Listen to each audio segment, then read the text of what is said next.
Welcome back to another episode of Harmonious at Lunch, the show that fuels your business success. I'm Brandon Gano, your host and guide through the world of harmonious business growth.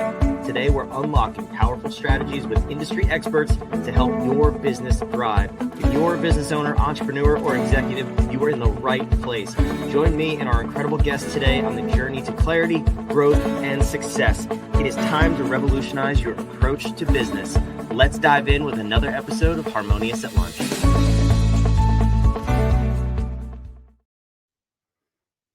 Welcome back to some more bite-sized business advice. In today's episode, we're talking about a topic that's kind of a buzzword, but we have someone who's been in the trenches and has actually done it to sell a company, grow multiple companies. It's servant leadership. We have a new, I think, very interesting take on it, again, from someone who's been in the trenches and practiced it. John Makarewicz, welcome to the show, and thank you for being here.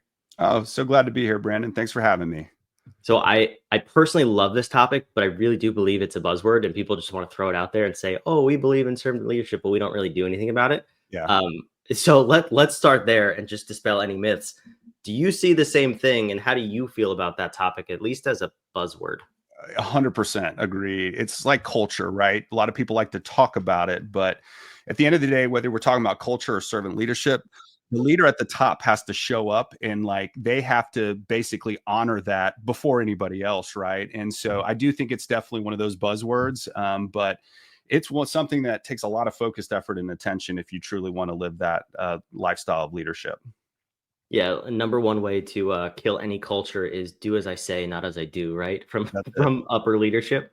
So tell me about your path here, because you're not a quote unquote expert in servant leadership. You haven't necessarily written books and preach about it. You have done it and experienced success. So tell me how you kind of stumbled upon this and really put it into place in your companies. Oh, absolutely. So really it started when I first got into my career, and I actually worked for somebody that was the opposite of servant leadership. Now, interestingly enough, I still fondly remember the time. The person taught me a lot about sales. They taught me a lot about client experience and customer service, but they were just somebody that just everybody was under the thumb. And so I was kind of able to strategically understand what he needed for me to sort of allow me to not be under his thumb, right? So he was, you and I were talking before recording here, big into behavioral assessments and sort of understanding people's core human behavior and how they sort of react in their natural environment when they're at rest, so to speak. And so he's just somebody that needed all the details. So I learned that if I just give him all these details and almost overwhelm him with detail before he asks the question, then he'll leave me alone. But that's not really a great place to work at the end of the day. I found success and there was a lot of positives that came from it. But that's often how I just try to look at life, right? Even with adversity, you learn something. So what really happened is I joined up with my business partner for my first company that we ended up co-founding together. And he was a servant leader. Now he was a hard driving, results oriented, we set massive goals. And, so it wasn't like some kumbaya, oh, let's just be nice to everybody and everything will work out. But, he just got to know me as a human being. Now, I originally worked for him once again in a sales capacity, but was quickly kind of given some management responsibilities. But just observing the difference between my first, sort of boss and then this new one, I observed how it made me feel and how it was just a much more productive work environment for myself, and my results improved. And so, I think that was really the key component there. And then further from that, once again, we have big, ambitious goals. And so when he put me into management, I knew enough about myself to know, I'm not an expert in marketing. I'm not an expert in these things. And so, going out and reading a lot and getting to understand as much as I can about these different, sort of segments of the business, so to speak.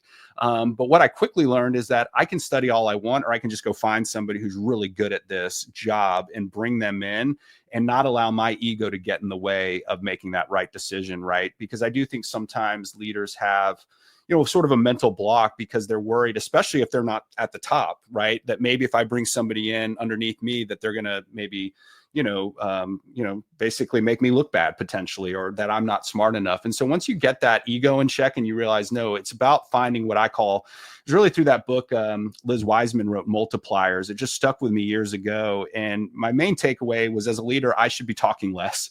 But the bigger component was finding people that multiply our results, not just simply add to the results, or gosh, even sometimes subtract from the results, right? Maybe a toxic person. So, servant leadership to me is about, walking the walk, talking the talk. And so, that was really, I think for me, when that clarity came, what I learned, and this goes back to culture, which we touched on, another buzzword, is, it's not just etching, the values in granite on the doorstep, right? I mean, we all know Enron had like integrity and trust and all this stuff etched in granite in front of their headquarters, right? And look what happened there. So it's not only about having a strong culture, you really have to define it and you have to live it. So one thing we've done at all of my businesses, so the previous one and then the most recent Faris Capital Partners, is we've actually defined our values into definable behaviors.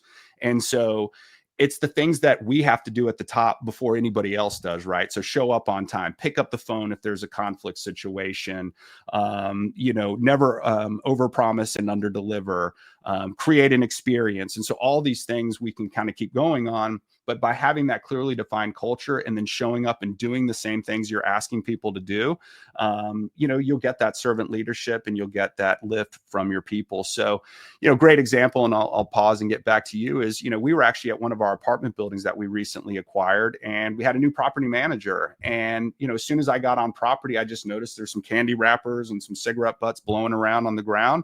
And so I just grabbed a trash bag and started scooping it up as I walked in and investigated the property. And I could have gone in there and been mad about it, but I didn't. I just went and said, hey, just got on site here. I had this little paper, plastic bag in my car from, the gas station or whatever. I picked up some trash here. I think it would be good if you just got on a cadence on a daily basis of walking the property and doing this every day. Do you think you can commit to that? And they're like, absolutely. Now they're probably embarrassed because I came in with a bag of trash, but instead of screaming and yelling, it was an opportunity to learn and teach, but also to show I'm not above picking up trash either. Neither should you, right? This is all of our responsibility. So those little things add up, man. And I think that that's what, in today's culture, especially the millennials that I think sometimes get a bad reputation. In my experience, I guess I'm like the world's oldest millennial. I was born in 81, but I don't necessarily identify with that. But I will say I've had tremendously awesome millennials work for me, but they want a sense of purpose and they want to know what they're doing is contributing to a bigger goal. And so servant leadership is really the pathway to that.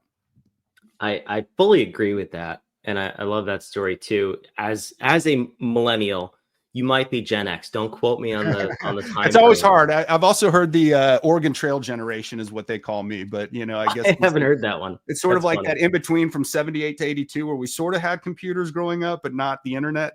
So maybe that. But anyway, that's funny. No, but I mean, I have seen that. I think the phrase "act your wage" comes from the millennial generation. Which, first of all, I just want to say I don't identify with millennials. That's not a good way to be.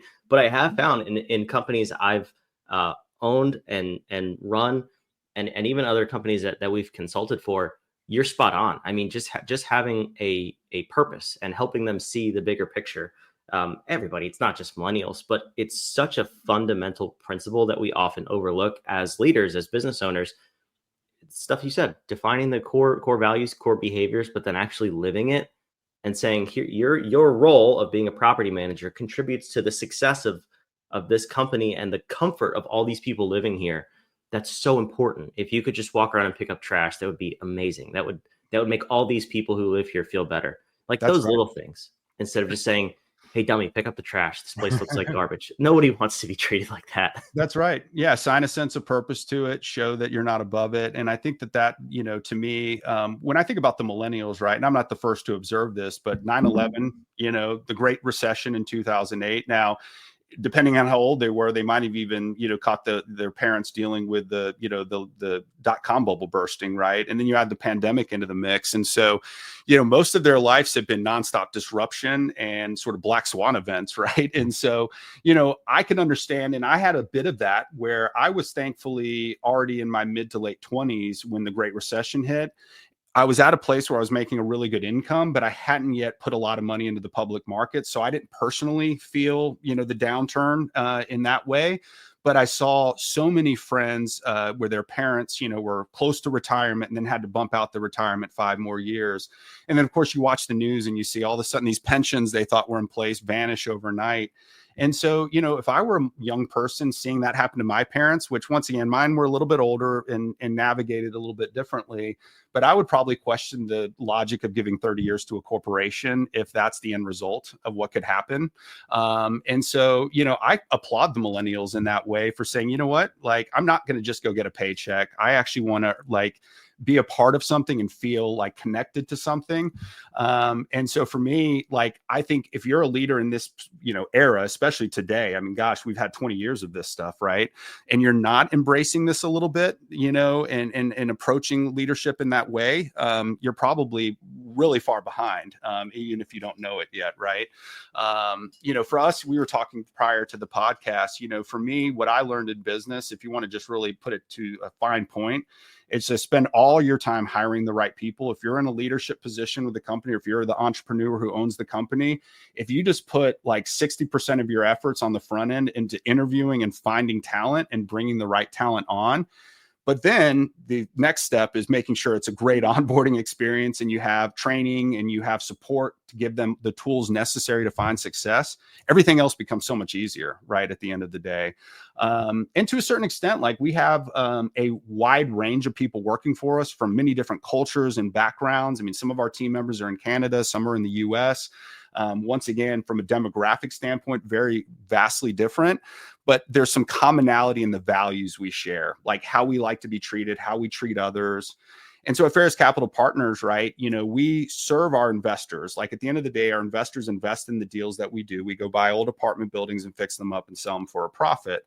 So the investors are really critical to our success. But what we learned is, actually, if we focus all of our attention on the resident experience at the property level and make sure they have an incredible experience, walk into their home at the end of a hard day and they're not going to be stepping over cigarette butts, like, those little things absolutely take care of the bottom line, right? And that's the investor. And so it's that Costco philosophy: hire great people, they'll take great care of the customer, and then in turn, the customer takes great care of the shareholder. So a lot of what I've learned from reading about others who have found that success. I'm a big reader, as you could probably see behind me.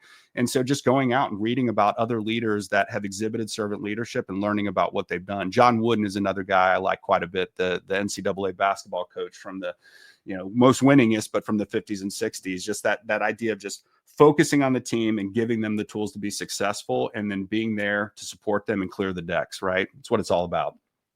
Yeah, I've seen a lot of small business owners, entrepreneurs in particular, where, we're a different breed, first and foremost. We have to acknowledge that. But you start your business in most cases, unless you're very well funded, which is incredibly rare, you start the business doing the work. That's and that transition, there are multiple inflection points, if you will, growing a business. Your first hire is for sure the hardest hire. Mm-hmm. But then as you scale and now you have a layer of management, now you're managing just people, not even outputs. Those people are managing the outputs. It's hard for entrepreneurs to shift. And like you said with John Wooden, to be able to say, my role is to serve people, not to serve the end user, because those people will then serve the end user. It's a difficult series of transitions, but those who do it well and do it effectively have by far the best businesses. It sounds like you've done that several times. I'm curious, if we flip this and look at from the people perspective, the employees, your team members. Have you ever seen people who maybe have some level of PTSD with the bosses who you say, people are under their thumbs, and then they come to work with you, or in this type of environment where the leader's not belittling them for making a mistake and yelling at them and threatening them with things, but they're actually they're kind of apprehensive to even embrace the culture, if you will. Have you ever seen that? 100%. Yeah. In fact, I'm thinking of one person in particular at my prior company. And we've stayed in touch since I've left. And, I was actually just a reference for her. She moved on to another opportunity, but she sent me this beautiful text message. She said, John, when I first started working for you, she's like, I wasn't sure if I could believe you. She had a really negative experience before. And she said, you just kept saying good is okay. It doesn't have to be perfect. Just get something out there. She was actually in charge of our training and development. And it was, good plan today is better than a perfect plan tomorrow, quote we've all heard before. But, just kind of saying it's okay if you make a mistake. Let's just get something out there. Let's train the agents on it. Let's do a survey. Let's get the feedback, and then we'll make adjustments going forward. And so it took about 6 months for her to really get there, and believe me. But, here we are years and years later, and 2 years after I left the company, she sends me a text. She's like, I tell my kids that every day. I tell my kids that every day. So it's a real thing. And, PTSD may sound like a strong word, but I have a woman who works for us right now who at her prior company, some of the stories she's told me, it actually really makes me angry. I'm like, this person should not ever be in charge of anybody. Just bullying, rude, talking behind their back to other employees. And this guy's the person at the top. They're the leader of the company. They're the owner of the company. And it's just, so unfortunately in business, bad people can also be entrepreneurs too. Right. And so I'm not saying I'm a great person. I think I'm like a human being. I make mistakes, and, I've absolutely said the wrong thing at the wrong time, just like everybody else. But it's like what you do about it. Right. And how do you own that mistake? In fact, Brandon, I've even been accused by in a fun way, but he would come to me and say, John, this wasn't on you. Stop taking ownership of it. You didn't do that. And I'm like, I know, but I'm their boss. So I take responsibility. Right. And he's like, I hear you, but this was kind of their thing. Right. But, I'd rather be the one to take ownership too soon and start thinking about how are we fixing this problem versus pointing fingers and blaming. Right. At the end of the day, life's too short for the blame game. Absolutely. Yeah, I love this. I wish more people adopted this philosophy of servant leadership, not the buzzword kind, but the actual embodying of the term. If you were to talk to somebody who maybe is like that person who just had an awful experience with a boss or with leadership, what would you say to those people in terms of maybe finding another job or when to know this is just not the right fit for you? Because I feel like a lot of people get quote unquote stuck in those jobs because they just think, if I'm working for somebody else, it is what it is. Yeah. So what would you say from your perspective, talking to somebody who's maybe hearing this and needs a little bit of direction? Yeah, goes back to life's too short. That's my view. Look, life is tough out there. Things aren't getting less expensive. We have inflation to deal with. And so people that maybe 3-4 years ago were making a great income now maybe are paycheck to paycheck, and they're still making the same amount of money, right? And so that's not lost on me. So I know it's easy sometimes to say, well, just go get a new job. But, I think the first step would be to provide feedback. To me, feedback is a two-way street, and to go to your boss. And, one thing that I found works really well, Brandon, is when I'm frustrated or I almost feeling emotional about something, I just write the script down in my head, what I plan to say. And then I sit on it for 24 hours. Right. So if you're thinking about having that discussion with your leader, your boss or whatever, that's maybe, being rude or ugly or, kind of under the thumb, so to speak, writing it out. Because what you'll find is that once you get it on paper, it's a lot of the emotions go away now. And then you could just get to the facts. So it's I've never actually read that script, if you know what I mean. It's it gets out there and I'm like, all right, okay, I'm calm now. Now let's have that meeting.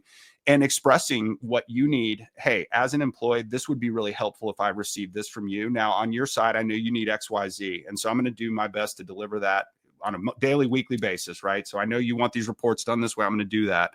But on my end, this is what I need from you to be most effective in my job. It's okay to have that conversation, because guess what? If that conversation goes sideways on you, then for sure now you're in the wrong position. Because once again, in the companies we work with, I'm not above feedback. Mark Faris is not above feedback. He's my partner, and his name's on the company, right? If he does a webinar, we all hang back afterwards and we all give feedback. We're like, hey, that joke didn't land well. Maybe we need to cut it down from 50 minutes to 30 minutes, right? And so it's all about that continuous improvement. So, if that goes negative, then your answer for sure, but you might be surprised. Maybe the person doesn't realize they're doing it. And what I've learned is that empathy is understanding that whatever pain or frustration somebody is causing you is likely causing them 10 times more pain, right? Or there's something happening behind the scenes. So you may find that, maybe in a vulnerable moment, they open up and say, I didn't realize I was doing that. I have some stuff going on at home. It's not to forgive the behavior, but it's just to say, okay, so how do we go forward from here? But, look, I'm a big believer in, you've got to find the right culture that works right for you. And I'm a big believer in, it's not about the person, it's about the team. And so, look across sports. There's some teams that have these cultures that you or I might find offensive and like totally not for us, but people thrive in that culture, right? Other team cultures, you might go like, man, they're always like hugging and kissing and high-fiving, but if they get the results, what does it matter? So finding that culture that works for you is really important. And so I think, you and I were talking about some of the tools HumanOp offers. It's like really doing an assessment of yourself first and like going, what is it about me that makes me unique? What are my skill sets? What are my behaviors? Where am I most comfortable? And then going out and finding a job that, has that, right? And matching your values with the company's values. So, look, I know that right now, unemployment is still low, but it's ticking up. So, it's got to be a thoughtful process and you got to make sure you think through it. But my advice would be to start with having a conversation with your leader. And once again, if that person, gets angry and cusses you out, then for sure you need to make a change, right? But Brandon, I mean, is that kind of like does that gel with like what you would be thinking too? Because to me, I think it goes back to feedback is a two-way street, no matter who's the boss or who's, the employee or whatever. Yeah, it's funny that answer was absolutely spot on. Couldn't have said it better. Wouldn't have said it better myself. And I agree with you. Most of the time, it's the stories we make up in our head that are actually the problem. And you can have that conversation and it can go fantastic. And then you leave like, why was I worked up about this for 4 months for no reason? Because it was all fake. But yeah, if you have to find a new job, you have to find a new job. If that person's just not a good fit. And thank you for the shameless plug. If you know yourself and you know where and why you get triggered because of someone else's behavior, that's our whole goal, is to neutralize those conversations so that we can take the emotion out of it and objectively say, oh, this person's triggering me because they just need more information than I like to provide. I can do that though. It's very simple, whatever that case may be. But John, I appreciate you being here. This is a fantastic conversation. I wish more companies were like yours. But if the listeners want to reach out and want to learn more about you, your company, maybe even working for you, who knows, where should somebody go to learn more about you? Yeah. So you can go to Faris, capitalpartners.com. So it's FARIS, capitalpartners.com. You can look my name up on LinkedIn too. I can guarantee you there's probably only one John Makarewicz on LinkedIn, maybe two, but certainly you'll find me. And, give me a buzz there. Or if you go onto our website, as I mentioned, you can click on a button to book a call with myself or any of the team there. But, John at FarisCapitalPartners.com works too. But yeah, feel free to reach out. We are looking for talent as we grow and scale. So you never know what the future could bring. But if you'd like to learn more, those are some great places to start. I love it, John. Thank you. For those of you watching and listening, all of that is in the show notes down below. So go check that out, click around, and we'll be back tomorrow with another episode of Harmonious at Lunch. Make sure you are a servant leader, though. Re-listen to this episode. I can't even stress how important this is. We'll see you next time on Harmonious at Lunch. Thanks for listening to another episode of the Harmonious at Lunch podcast. Make sure you subscribe on whatever platform you're on, and we want to invite you to join us in the Small Business Success Facebook group, our private group where guests and listeners come together to grow your business. We want impact-driven entrepreneurs who are ready to go to the next level in this group so we can all share ideas, collaborate, and grow our businesses together. Go to whatif.com/group, and we want to invite you to join today. See you on the next episode of Harmonious at Lunch.